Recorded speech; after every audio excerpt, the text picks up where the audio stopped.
ದೇವನಹಳ್ಳಿ ತಾಲೂಕಿನ ಚನ್ನರಾಯಪಟ್ಟಣ ಹೋಬಳಿಯ ಐಸಾಪುರ ಗ್ರಾಮದಲ್ಲಿ ಸರ್ವ ಅಭ್ಯುದಯ ಮತ್ತು ಕಲ್ಪತರು ವಿದ್ಯಾ ವಿಕಾಸ ಸೇವಾ ಟ್ರಸ್ಟ್ ವತಿಯಿಂದ ಶ್ರೀ ಲಕ್ಷ್ಮೀ ನರಸಿಂಹಸ್ವಾಮಿ ಕದಿರಿ ಹುಣ್ಣಿಮೆ ಮಹೋತ್ಸವ ನಡೆದಿದೆ. ಕದಿರಿ ಹುಣ್ಣಿಮೆ ಪ್ರಯುಕ್ತ ಗ್ರಾಮೋದಯ ಮಕ್ಕಳ ಚಿತ್ರಕಲಾ ಸ್ಪರ್ಧೆ ಆಯೋಜನೆ ಮಾಡಲಾಗಿತ್ತು.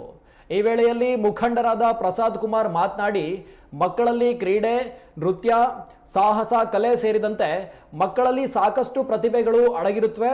ಅದನ್ನು ಗುರುತಿಸಿ ಬೆಳೆಸುವ ನಿಟ್ಟಿನಲ್ಲಿ ಮಕ್ಕಳ ಪ್ರತಿಭೆಗೆ ಸೂಕ್ತ ವೇದಿಕೆ ಕಲ್ಪಿಸಬೇಕು ಎಂದಿದ್ದಾರೆ.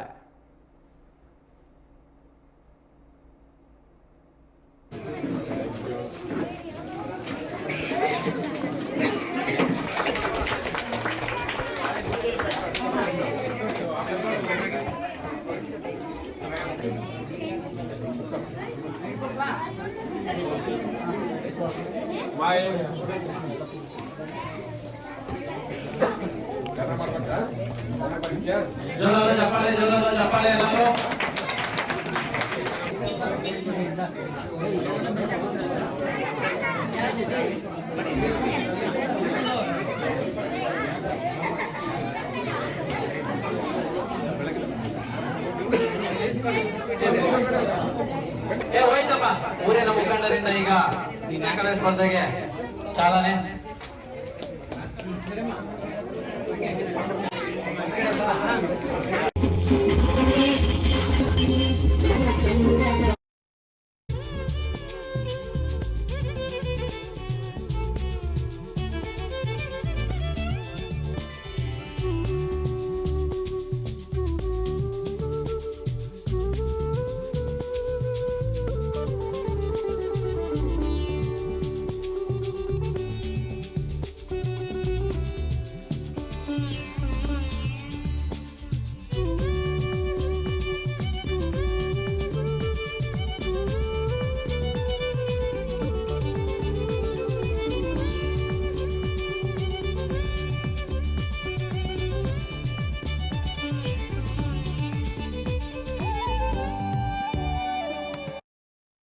ಭಾಳ ಆಭಾರಿಯಾಗಿದ್ದೀನಿ ಈ ಒಂದು ಕಾರ್ಯಕ್ರಮದಲ್ಲಿ ಭಾಗವಹಿಸಲಿಕ್ಕೆ.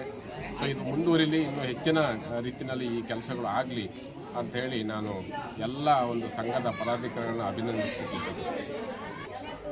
ಇತ್ತೀಚಿನ ದಿನಗಳಲ್ಲಿ ಭಾರತದಲ್ಲೇ ಅಷ್ಟೇ ಅಲ್ಲ, ಪ್ರಪಂಚದಾದ್ಯಂತ ಮೊಬೈಲ್ ಹಾವಳಿ ತುಂಬ ಜಾಸ್ತಿ ಆಗ್ತಿದೆ. ಇದೊಂದು ಗೀಳಾಗಿ ಯುವಜನತೆಯಲ್ಲಿ ಮಕ್ಕಳಲ್ಲಿ ಕೂಡ ಅದು ಆಗ್ತಾ ಇರೋದ್ರಿಂದ ಆ ಒಂದು ಕಾರಣದಿಂದಲೇ ಯುವಜನತೆ ಇಂಥ ಕಾರ್ಯಕ್ರಮಗಳಿಂದ ಅವರ ಮನಸ್ಸು ಆ ಮೊಬೈಲ್ ಬಿಟ್ಟು ಹೊರಗಡೆ ಬರಲಿ, ಸೃಜನಾತ್ಮಕತೆಯಿಂದ ಇರಲಿ ಅಂತೇಳ್ಬಿಟ್ಟು ಚಿತ್ರಕಲೆಯನ್ನು ಒಂದು ಇದನ್ನು ನಾವು ಶುರು ಮಾಡಿರೋದು ಕೂಡ. ಮತ್ತು ಸ್ವಚ್ಛ ಭಾರತ ರೀತಿಯಲ್ಲಿ ಸ್ವಚ್ಛ ಗ್ರಾಮ ಅಂತ ಯಾಕೆ ನಾವು ಮಾಡ್ಕೊಳ್ಬಾರ್ದು ಅನ್ನೋ ಒಂದು ಇದರಲ್ಲಿ, ಮತ್ತು ನಮ್ಮ ಮನೆ ನಮ್ಮ ಸುತ್ತಮುತ್ತ ನಾವು ಕ್ಲೀನ್ ಮಾಡ್ಕೊಳ್ಳೋದೆ ಯಾರೋ ಬಂದು ಕ್ಲೀನ್ ಮಾಡ್ತಾರೆ ಅನ್ನೋದು ಎಷ್ಟು ಸರಿ, ಅದಕ್ಕೆ ನಮ್ಮಲ್ಲಿ ನಮ್ಮ ಪ್ರಯತ್ನ ಹೊಂದಿರಬೇಕಲ್ವ ಅನ್ನೋ ಒಂದು ಕಾರಣದಿಂದ ಇದು ಒಂದು ಸ್ವಚ್ಛ ಗ್ರಾಮ, ಗ್ರಾಮೋದಯ ಸ್ವಚ್ಛ ಗ್ರಾಮ ಅನ್ನೋ ಒಂದು ಇದರಲ್ಲಿ ಪರಿಕಲ್ಪನೆಯಲ್ಲಿ ನಾವು ಮುಂದೆ ಹೋಗ್ತಿದ್ದೀವಿ. ಇದರಿಂದ ಎಲ್ಲವನ್ನು ಕೂಡ ನೋಡಿ, ಪ್ರತಿ